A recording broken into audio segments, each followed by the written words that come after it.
অপকর্মে শয়তানকেও টপকে গেছে সরকার, বিচার হবে রিজভী।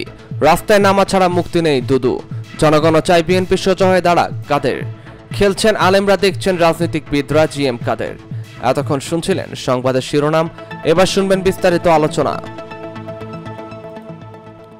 অপকর্মে শয়তানকেও টপকে গেছে সরকার, বিচার হবে রিজভী।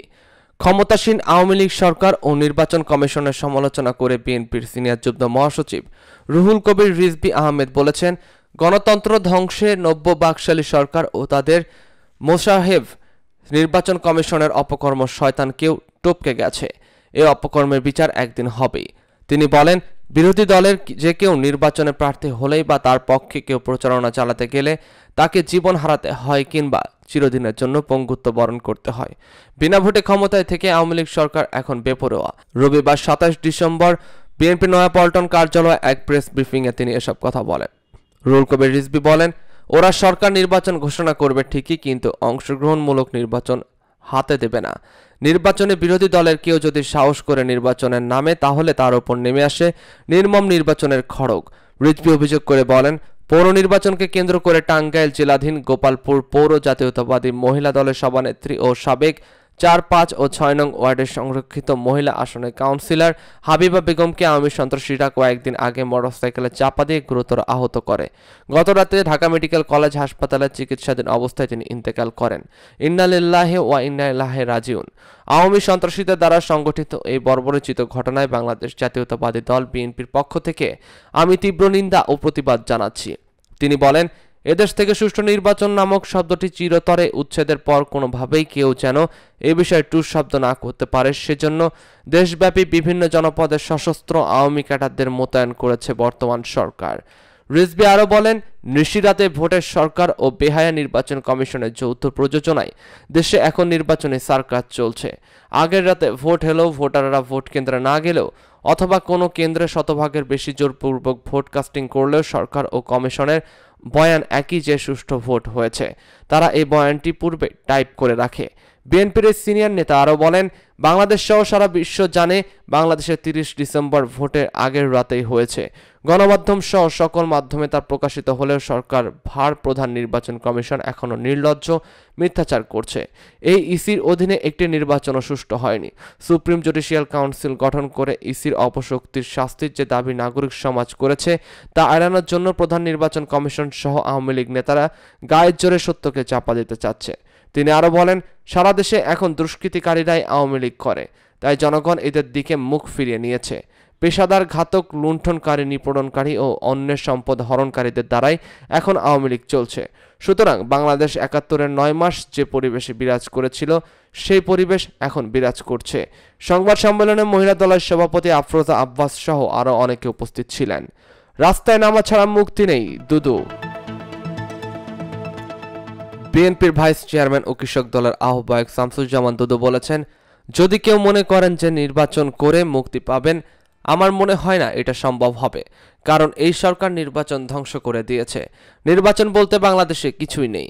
তাই রাস্তায় আন্দোলন করে এই সরকারকে হটিয়ে মুক্তি পেতে হবে। শনিবার ২৬ ডিসেম্বর ঢাকা রিপোর্টার্স ইউনিটিতে কৃষক দলের উদ্যোগে জাতীয়তাবাদী কৃষক দলের ৪০তম প্রতিষ্ঠাবার্ষিকী উপলক্ষে এক আলোচনা সভায় তিনি একথা বলেন।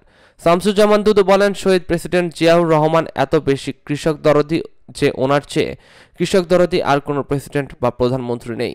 শহীদ জিয়ার পরে বেগম খালেদা জিয়া কৃষকদের ভালোবাসেন এবং সবসময় পাশে ছিলেন, কিন্তু বর্তমান সরকারের দিকে তাকালে তা ভিন্ন।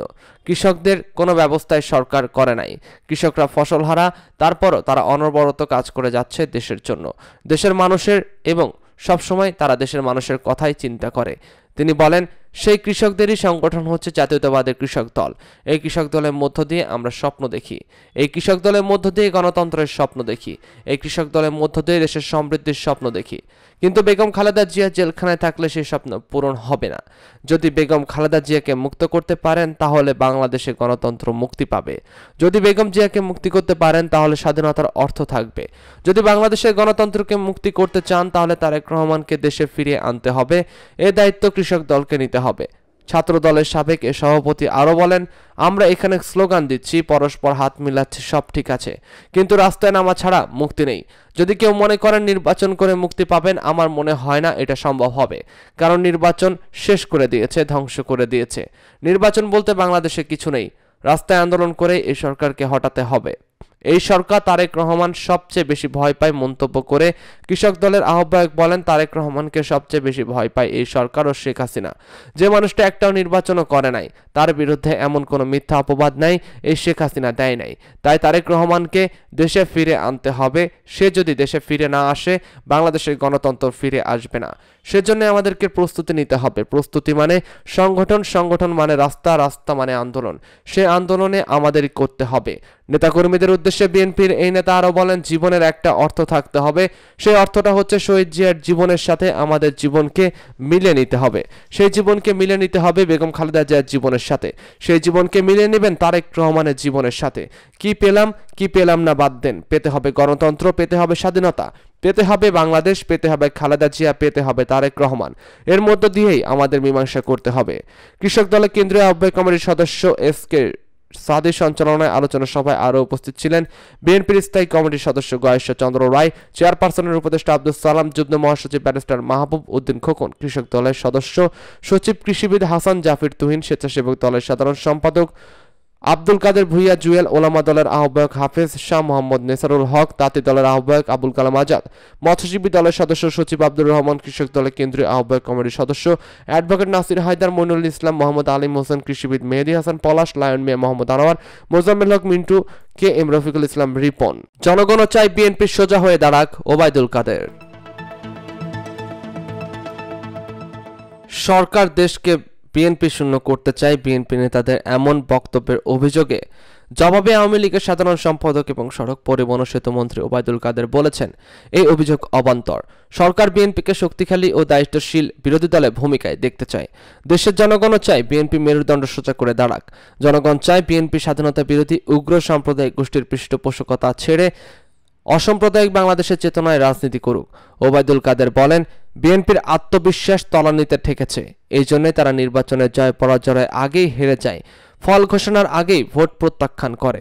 রবিবার ২৭ ডিসেম্বর নিজ সরকারি বাসভবন থেকে সমসাময়িক বিষয়ে ব্রিফিংকালে তিনি একথা বলেন।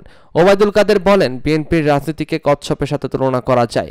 তারা একবার মাথা বের করে, পরক্ষণে আবার মাথা লুকিয়ে নেয়। সরকার বিভিন্ন রায়ের মধ্য দিয়ে আদালতকে ব্যবহার করছে। বিএনপি নেতাদের এমন অভিযোগ প্রসঙ্গে আওয়ামী লীগ সাধারণ সম্পাদক বলেন, প্রকৃতপক্ষে দেশের বিচার বিভাগ স্বাধীনভাবে কাজ করছে। উচ্চ ও নিম্ন আদালত সরকারের কোনো হস্তক্ষেপ নেই। আইনের প্রতি শ্রদ্ধা আছে বলে সরকার বিচারিক প্রক্রিয়াকে বাধাগ্রস্ত করে না, বরং বিএনপি আইন ও আদালতকে ঘিরে দ্বিচারিতার আশ্রয় নেয়। সেতুমন্ত্রী বলেন, বিএনপি মামলায় জিতলে বলে বিচার বিভাগ স্বাধীন, আর হারলে বলে সরকার হস্তক্ষেপ করেছে। ২০১৮ সালে জাতীয় নির্বাচনে বিএনপির অংশ নিয়েছিল নির্বাচনকে প্রশ্নবিদ্ধ করতে। বিএনপি তখন সাংবিধানিক ধারাবাহিকতা ব্যাহত ও বাধাগ্রস্ত করতে এবং গণতন্ত্রকে সংকটে ফেলতে চেয়েছিল। তিনি বলেন, জনগণ ভোট দিয়ে শেখ হাসিনা সরকারকে সুসংগঠিত করেছিল বলেই সমগ্র বাংলাদেশ আজ উন্নত, অগ্রগতি ও সমৃদ্ধির অর্জনের পথে অদম্য গতিতে এগিয়ে যাচ্ছে।